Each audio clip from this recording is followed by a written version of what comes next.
Hey peeps, Tyler here with some book recommendations for Disability Pride Month. There's going to be like 3 videos because there's too many for one video for me. And hopefully I'll have more recommendations later as I read more. So for the first part I have 7 books here.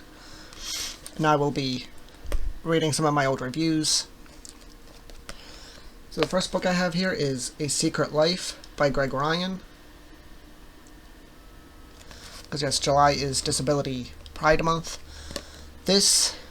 I can't possibly do justice to what this book means to me. I am reading my old review. It's a memoir by a man born with imperforate anus, also known as anorectal malformation, or ARM. Or imperforate anus is often said IA. It means born without an anal opening. You know that saying, opinions are like assholes, everyone's got one? Well, that is not true. I mean, the opinion part might be, but not everyone has an asshole. I wasn't born with one either. And I've talked about this before in one of my Factual series videos, talking about the A specifically. I'll link that in the playlist in the description. No, that saying isn't in the book. That's just me bringing it up. I was actually born with Vactral Association, at the time called Vater Syndrome, which is an acronym where each letter stands for something different. You only need 3 letters. The A stands for anus. It is VACTERL.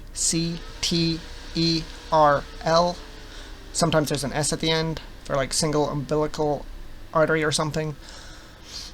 So the A is for anus, typically for IA, or otherwise known as ARM, as I just explained. I have a lot of medical issues, but the one that has affected my life the most, IA. Sure, when I was a baby they gave me a colostomy and eventually made me an anus and took the colostomy away. But I don't have a sphincter, and nothing happens without force. I mean, I literally cannot have a bowel movement without forcing it to. I grew up doing an enema, which I've come to learn is called a Malone, though before that I did it the old-fashioned way, with knees on the hard, cold tile floors. I was a young child, though I still remember. I, now nearly 30, have a well, at the time I was nearly 30, I'm 35 now. Have a colostomy again, and use prune juice and laxatives to stay alive, and to keep my stomach working. But you know, if that doesn't continue working, I will die and it won't be pretty. I didn't intend to write so much there, but I'm not going to censor myself. My point is, I was born with the same problem, and making an anus does not solve that problem. It's a lifetime of issues. Constipation, incontinence, embarrassing accidents that cause shame. I grew up thinking I was the only one in the world with this issue, and I've learned many other IA adults grew up thinking the exact same thing. I mean, I still haven't met anyone else with Vactral or even IA. I might have now. Though now, with groups on the internet, I can talk to others with it, others who understand and have the same problems. But growing up, all I heard, from doctors included, was, "Never heard of that." Imagine hearing that as a child, constantly from doctors. Looking at you, a child, this adult, that's supposed to know all the medical shit, according to what you think. I've never heard of that. Those issues that you have. And then they start poking you and poking you and poking you and prodding you with a whole bunch of nurses all around. I have medical trauma. Hi. Anyway, I got off track there.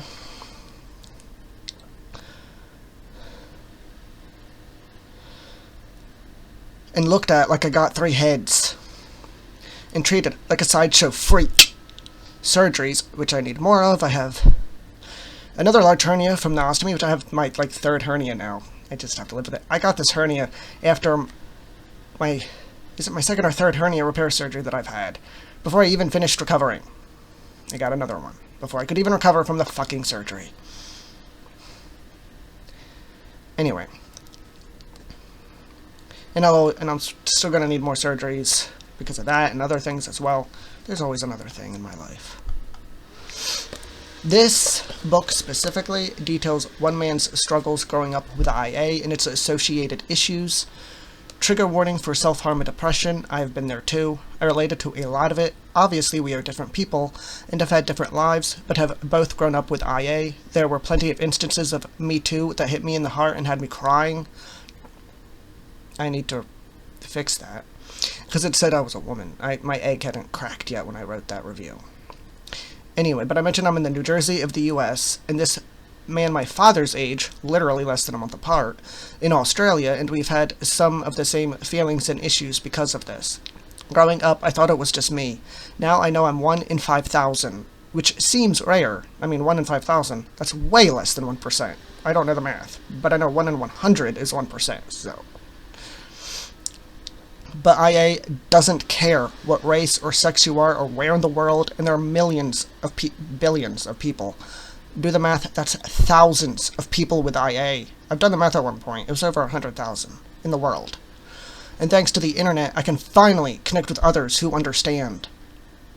I am getting much more personal than I meant to, but oh well. The more voices speaking up, the better, right? This is going to be long. This is going to be the longest one, probably. He goes into the struggles of trying to keep it a secret and be as normal as possible growing up. I tried to be as normal a kid as I could be too, but daily enemas, for me it had to be daily. No control. Again, no sphincter, and accidents made normal extremely difficult. I felt shame, anger, and depression, and all alone. And mind you, I was also undiagnosed neurodivergent. And this is just one of many medical issues. I'm not quite sure how I made it through public school, but I did. It was not easy, but... This book also made me angry at times, people's inability to care. He worked for years as an adult, even though it was incredibly hard, and eventually had no choice but to get disability. But he was denied initially. And I've heard that story again and again and again from those with IA. And probably other stomach issues too, because nobody gives a shit about stomach issues, except those who understand. In my experience. A quote, he mentioned that he hadn't had any previous patient's application for the DSP denied. He added that he felt my case was a lot more severe than many of his other patients who had applied successfully. That's a quote from the book. I don't know what page, because I didn't add what page. But I'm not surprised, he being the doctor that had been with him his entire life and had become a friend at the process. People often think, can't see it, it doesn't exist.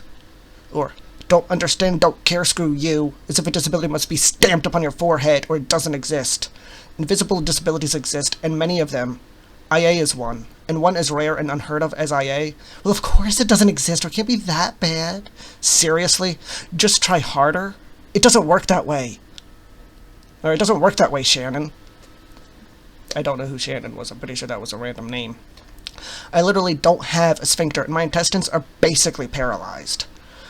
This is my review and feelings, not the book, please remember that. The trauma as a kid that comes from the necessary medical procedures and routines, and the doctors bringing in student doctors and whatnot to show you off as some rarity that they all ogle over. I get that awareness needs to be had, but as a kid, it just feels like you're a sideshow freak.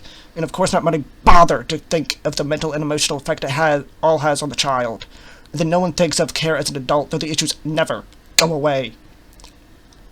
However, thanks to Greg, who has spoken out about IA in recent years, more awareness and changes are being made, and it's frickin' wonderful.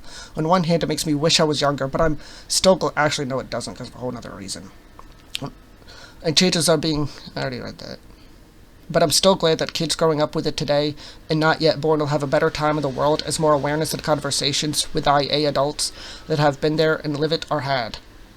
And what I meant with before is because I've seen parents... This is a whole other off-topic. It's not off-topic, but parents of disabled kids parading them around the internet, showing private, naked photos and all this other shit. It's just a whole other thing I'm not going to go into here, because that's a whole other fucking video it should be.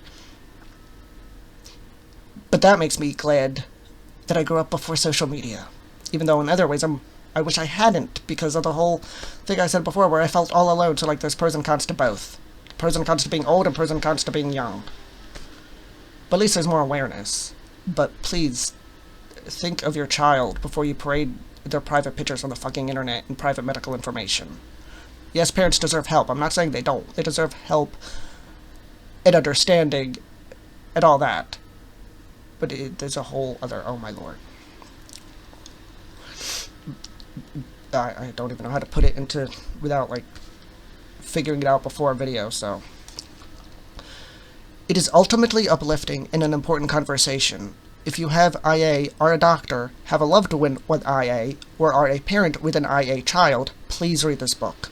It's not long and it is uplifting, I swear. He ends up eventually connecting with others with IA thanks to the internet, and then meeting them in real life and speaking out. It is inspiring in a great way. If you aren't the one with IA, it'll help you understand where those with it are coming from and deal with. Having a medically complex child is hard on everyone. I get that.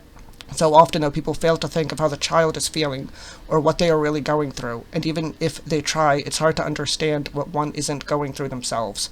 Please read this book, especially if you are a parent with an IA child. Please. This is why I knew I could not do all.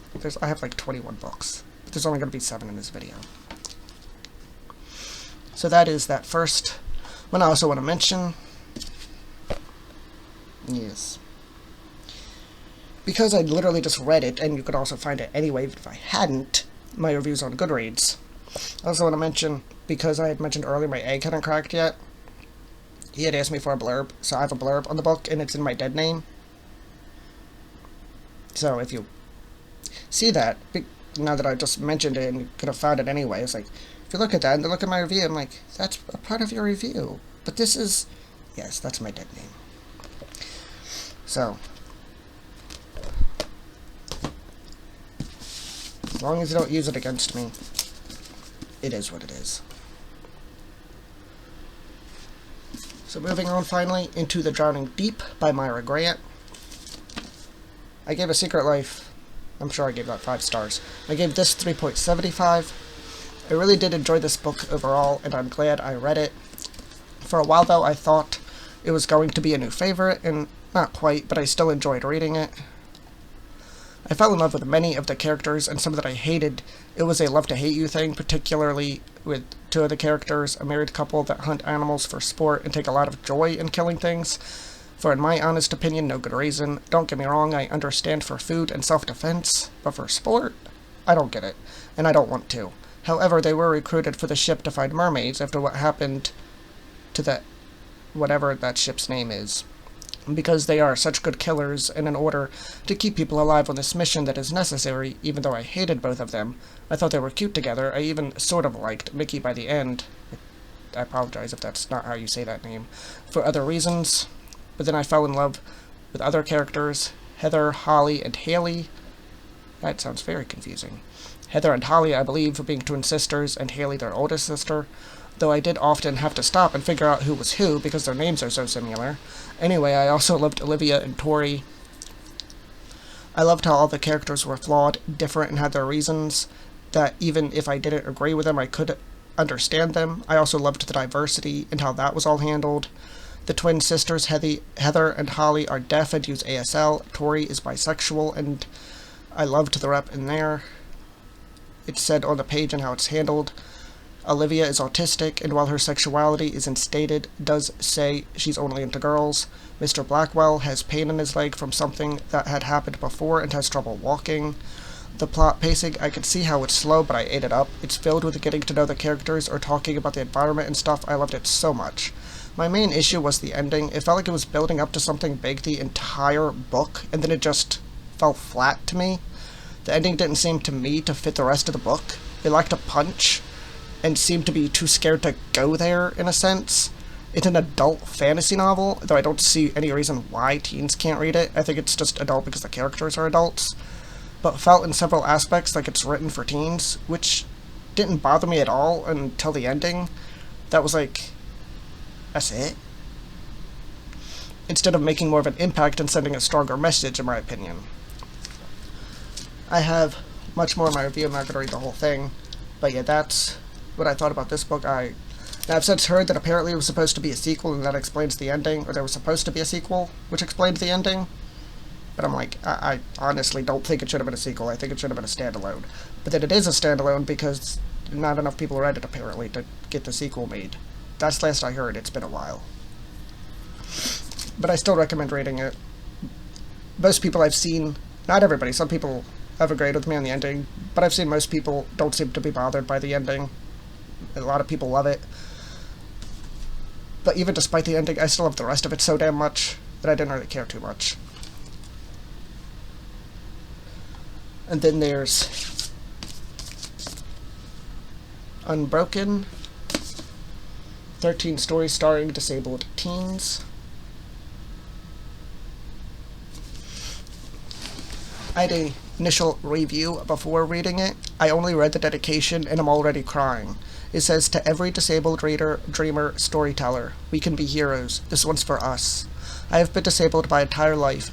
As I mentioned before, I'm a medical nightmare. Factual is rare, so I'm not expecting to see it in a book, but even with that difference, many disabled people end up facing the same stigmas, ableism, and feelings from it all. I am so glad something like this finally exists." Now, could I make it through this book without getting tear stains on the pages? Probably not, if I'm already crying. But they are happy tears that this is a thing that exists now. And then after reading it, I said, 13 stories and many tears. I found quite a bit to relate to in these pages as a disabled person. My updates on Goodreads mention all the stories, my ratings, and some feelings. There were a couple of stories. A few stories that, while they didn't really resonate with me personally, I did like them enough and could see them being perfect for someone else, and just over half of them I really loved. The ones I loved, I found stuff I related to with the pages. Even when I didn't share the exact disability, I cared about the characters, cried, or at least got teary. They spoke to me in some way. There is a diverse range of disabilities, both physical and mental, in the pages, as well as people of color and queer characters. If you are disabled in any way, I imagine you'll find some stories to love in these pages, even if not every single one hits home. I'm really glad this book exists and that I read it. My average ended up being 3.7 overall, which is really good for an anthology for me. And then the only one that's not physical, I will not be able to do. I have this on Kindle app. Bodymap poems.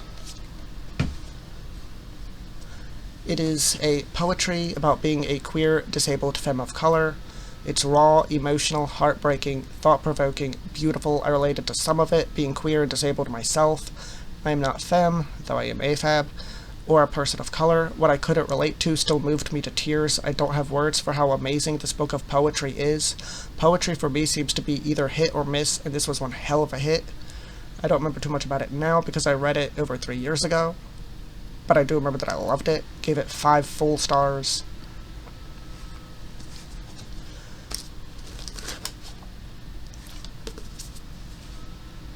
I don't know how much. Oh, there we are. Criptiques. Edited by Caitlin Wood. This is nonfiction. I said Bodymap was poetry. Unbroken and Into the Drowning Deep are fiction. And of course, A Secret Life is a memoir. This is also nonfiction, but this is, as I said, in my review, a wonderful place to begin with disability studies Cripple.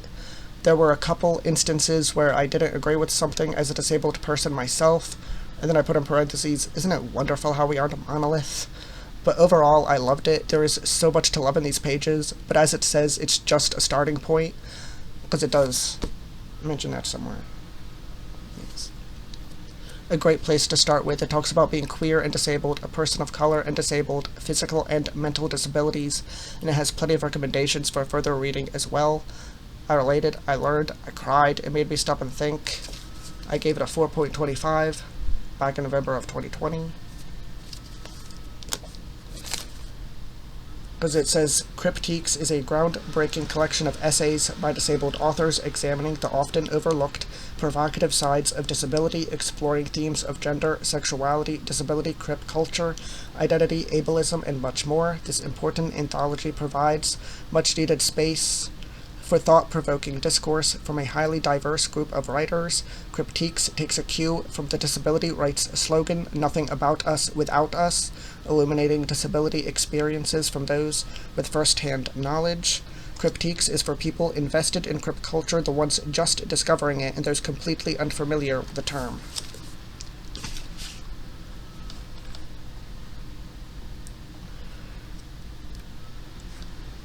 I read this back in April of 2019, Cripple Poetics. I did see I even tabbed it, annotated it.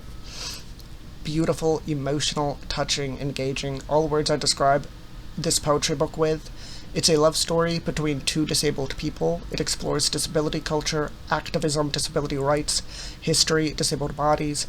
As a disabled person myself, so much of it spoke directly to me, and I couldn't help but cry. I took my sweet old time with it, not because it was bad, but because I wanted to sit with the words, digest them, and savor them. Even just typing this now, nearly a day after finishing it, I got tears in my eyes again. Suffice it to say, I'd highly recommend this book. And then I also linked to some other reviews and background information, dialogue with the authors. So that's interesting. And I gave that 5 stars. And last, but certainly not least, Disability Visibility, edited by Alice Wong. I cannot express my love and joy at this book through words. My disabled self is living. So many emotions I had while reading this book. Anger at ableism and injustice, seeing that I'm not alone, and relating to others on things that most just don't get, and joy at all the disabled joy. This is a book I highly recommend to everyone. If you are disabled, you'll find stuff to relate to and to love in this book. If you aren't, I truly think it'll help you understand disabled people, disability justice, and the ableism we face more. There are 37 essays in here. First-person stories from the 21st century. 1 in 5 people in the United States lives with a disability. Some are visible, others less apparent, but all are underrepresented in media and popular culture. Now, just in time for the 30th anniversary of the Americans with Disabilities Act, activist Alice Wong brings together this urgent, galvanizing collection of contemporary essays by disabled people. From Harriet Johnson's account of her debate with Peter Singer over her own personhood to original pieces by authors such as Kia Brown and Haben Girma, my apologies if I'm mispronouncing anybody's name, from blog posts, manifestos, and duologies to congressional testimonies and beyond. This anthology gives a glimpse into the rich complexity of the disabled experience, highlighting the passions, talents, and everyday lives of this community. It invites readers to question their own understandings. It celebrates and documents disability culture in the now. It looks to the future and the past with hope and love. These essays, 37 if I counted right, feature a huge diversity of disabled people, queer, trans people of color, physical and mental disabilities, all very much featured in here. It's accessible and so very much needed. And I still agree with what I said here. If I could ask everyone to read just one book, it would be this one. It really would. No question about it. Some of my favorite essays include, and I even link to some of them because I looked them up and found out you can read some of them online for free, and I linked to some of them in my Goodreads review. I didn't even look up all of them. But some of my favorite essays include I'm Tired of Chasing a Cure by Liz Moore, which is one of the ones linked. Why My Novel is Dedicated to My Disabled Friend Maddie. The Anti-Abortion Pill You Aren't Hearing About. Unspeakable Conversations. And those all I've linked so far. As well as, and as I mentioned, I didn't look up all of them. For Kitty D. Davidson, Who Loves Us. I don't think I said that right. Radical Visibility, a Disabled Queer Clothing Reform Movement Manifesto, which has a website, rebirthgarbage.com. Incontinence is a public health issue and we need to talk about it. 6 Ways of Looking at Crip Time. And those were the ones I mentioned were my favorites. These are just some of them, and truly I loved this entire book. Every single essay. It gave me stuff to think on, stuff to relate to that no one I know IRL understands, pretty much. Learned things, joy, so much. 5 stars. Highly recommend this book. So that is the first part of my Disability Pride Month book recommendations. Like I said, there will be more to come.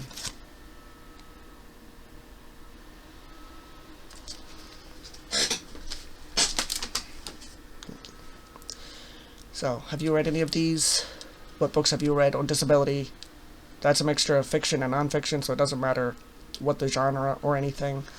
If you have any recommendations, leave them in the comments. Like, comment, share, subscribe, hit the bell if you want to be notified of when I post. Thank you for watching, and have a nice day.